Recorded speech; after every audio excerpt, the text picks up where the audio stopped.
माछा मार्ने सल्लाह हुँदैछ काका भतिजी छोरीको हरनमा कुनै ठाउँमा हामी जाँदैछौँ। हाम्रो फोटो राम्रो आउने ठाउँ चाहिँ उयो माथि हो, त्यहाँ माथिल्लो स्टेपमा जाँदा राम्रो आउँछ। अनि बाबाङ चाहिँ नजाने अरे, 1 लाख पैसा दिए पनि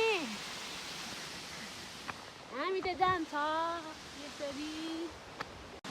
काकुरा म चाहिँ यहाँ माथि आइसकेको छु थोरै झर्नाको टपमा त नभनौँ, बिचभन्दा पनि थोरै माथि आइसकेको छु। यहाँ बल्ल बल्ल हात खुट्टाले टेक्दै झुमिँदै आइसकेको।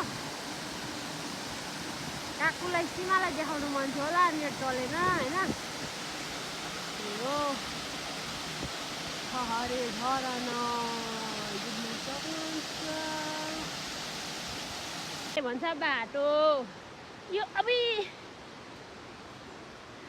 तल पुगिसक्नु छ, घिस्रिँदै जाँदै हुनुहुन्छ। घिस्रिनु छोडी त अब यहाँ उल्टा फर्केर हिँड्नुपर्ने अवस्था छ। अहिलेलाई ठिकै छ, उतादेखि छ।